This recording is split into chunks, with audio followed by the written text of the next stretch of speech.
You not know you about that life. Good afternoon everyone. Papunta kami ngayon sa Talon Pari Falls. Tara at ating pagmasdan at tunghayan ang iba't ibang magagandang lugar dito lang din sa Bulacan.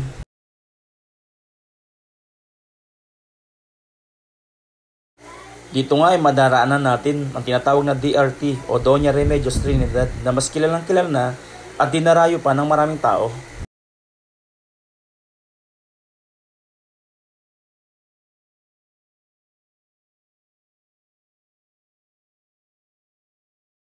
Tanong mo kaya dyan? Ay, dito. Parang wala naman dito. Saan dito, no? Parang Malamang. may talbak to, di ba? Oo. Turn left, Agrante Plant. Ano? Plantation. Malamang ito. Lalagpasan daw natin to eh. Verdibia. Okay, pasan natin ito. Tama ito. Verdibia Falls. Lalagpasan daw natin yung planta eh. Aray. Kala ko ano masakit. Saan? Yung kahapon tayo dito, di ba natulog siya dito? Oo. Nung nagising siya. Nung Iiyak, papunta aray daw. tayo. Hmm. Ayay! Oo, sabi ko ano bang masakit. Pala namamanid na yung paa. Namamanid yung pa. Ginagala ni Bunso, nainis siya eh. Naipit. Hindi kasi natulog siya, nakaangat yung Oo. legs niya. Kay Bunso. Slow down, speed limit lang. Comforters. Parang presko ng mga bahay dito, no? Oo. Sarap matulog Hindi yan. malamok dito. Hindi mo lang kailangan ng aircon. Malamok. Kaya Ganyan, no? kalimitan sa mga ganyan nakakulambo Oo. pag natutulog. Malapit na nga pala kami sa aming pupuntahan. Ilang sandali na lamang at andun na kami sa aming paroroonan. Medyo mahirap na nga palang daan at magubat na din. Kaya naman, mahirap na dito magpaabot ng dilim.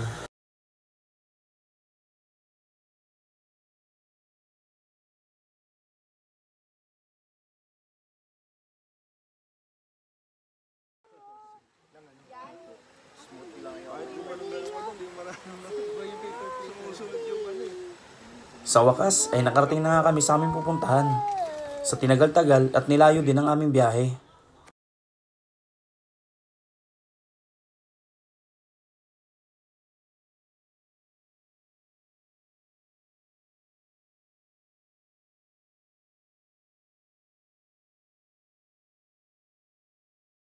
At ayun nga, hindi na nag-atubili pa si Rupert at nagtampisaw na agad sa tubig kasama ang kanyang titang si Ella.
Nakaka-relax pagmasdan ang ganito kagandang kapaligiran.